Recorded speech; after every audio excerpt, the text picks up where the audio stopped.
Well, we're saying goodbye to a grand old dame, a marvelous space that won world acclaim, and in her heyday was unrivaled anywhere in the world. The festival has come quite a long way. People would sit in folding chairs and watch the play take place on a platform that was built every year. I was just a young boy when I directed that Taming of the Shrew, and we took our deep breath and we did the play, and we hoped that people would come, and that was 54 years ago, and people came. Welcome to the Utah Shakespeare Festival.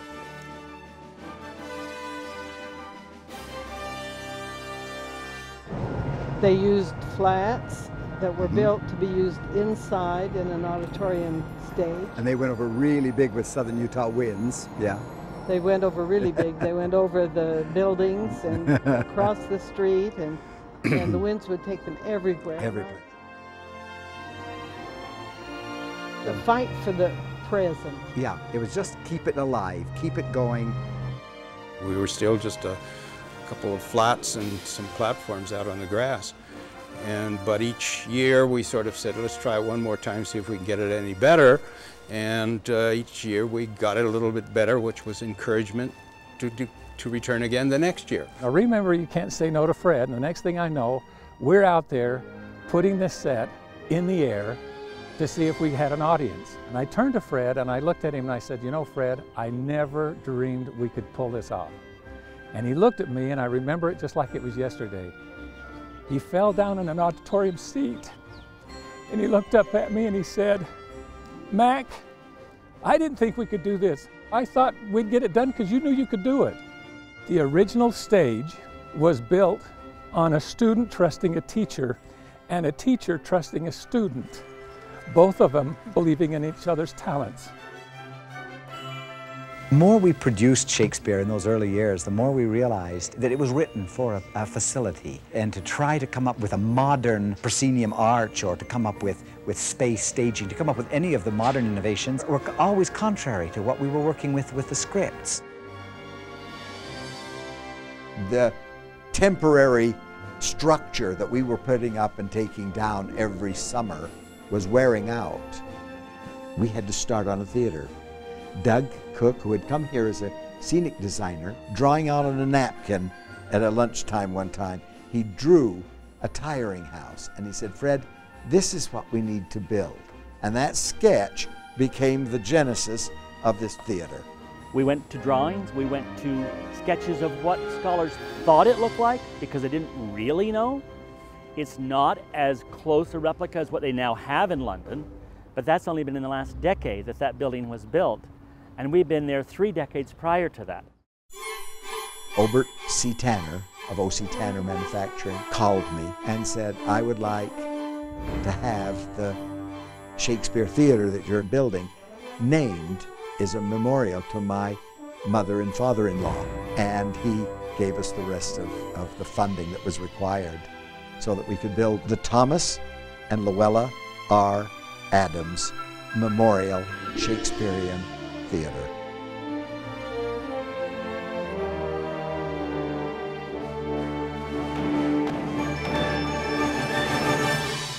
You really get a sense in that theater of what Shakespeare was going for with the theatricality of the play. And from night tapers froth their waxen sighs and light them at the fiery glowworm's eyes. People are having a shared experience that is enlightening, moving, awakening for many people. And you can feel that energy in the space. We were able to be more honest to the play, more honest to the playwright, and I think also more honest to our audience, who expected to see Shakespeare done in a Shakespearean manner. You can't separate the experience from the play. There is nothing like sitting in the Adams watching a terrific show on a beautiful night. I mean, it's particularly spectacular, of course, about 9 o'clock when we get to that beautiful Cedar City dusk, and then into the stars, and then the crickets.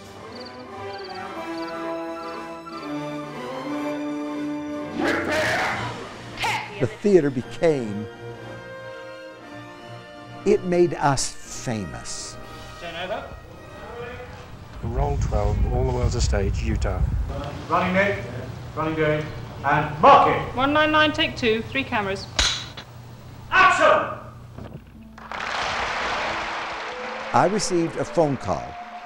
It was a producer with the British Broadcasting Corporation. And let us. They said, okay, we're going to do an entire segment on the writings of William Shakespeare. Now confined two mighty monarchies. And where are we going to film it? They found the Utah Shakespeare Festival in little old Cedar City. Extraordinary, quite extraordinary. It's that sort of comforting feeling a Catholic has when they, well, in the old days, when they went to Mass and it was in Latin, it was in their language. I mean, you come to Utah and there's your language, there's Shakespeare. The whole notion seemed marvellous, I mean, not only strange, but wonderfully extraordinary. And until, of course, one gets here and sees why. It is absolutely unique. It is a very nearly perfect Elizabethan theatre. This playhouse is as close as we can get to the wooden O for which he wrote Hamlet, Lear, Macbeth, Othello, Henry V. But here's the extraordinary thing. This wooden O stands here in Cedar City, in Utah, in the United States of America. Of course, the thing one must never do is get lazy, saying we've achieved our goals. It really should never be the past tense. We continue to try to achieve our goals each season. We didn't plan a Tony We back then. Didn't even know much about We didn't even know much about a Tony 39 years ago. We did know good theater, and we knew what we wanted to try to do, and it's been a labor of love. There you go, my dear. Thank you for being a part of the Tony. It's going to have a long and cherished home here in Cedar City. Don't you think it kind of belongs?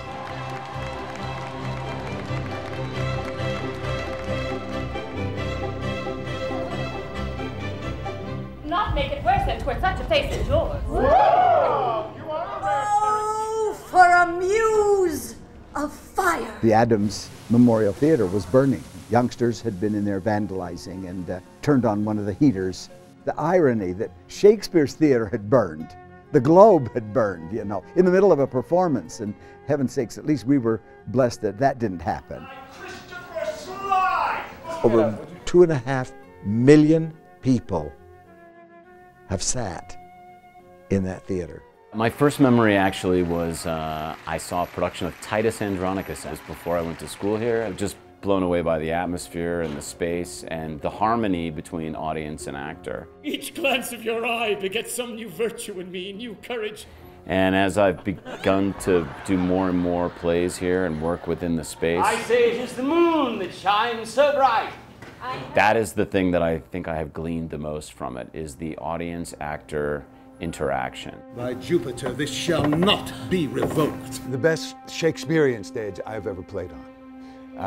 I've played on other stages that have a Shakespearean house, but the relationship with the audience, the true, it's so intimate for its, you know, the number of seats. Dogs bark at me as I halt by them. To think that this remarkable edifice has played host to hundreds and hundreds of professional actors who went on to Broadway and television careers.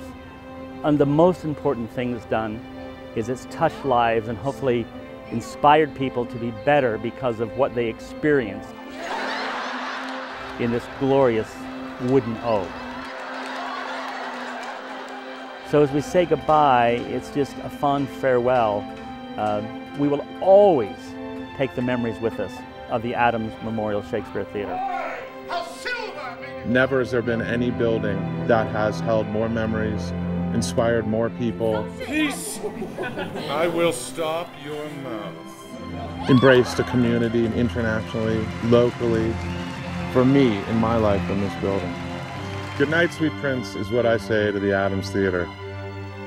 On those 3 closing nights, when we dim those lights for the last time, I think it's going to be very, very difficult for me personally. But at the same time, there's such an excitement about the new facility and what it's going to give our patrons, our friends, what it's going to give our actors, what it's going to give the whole state, that it's worth a few tears.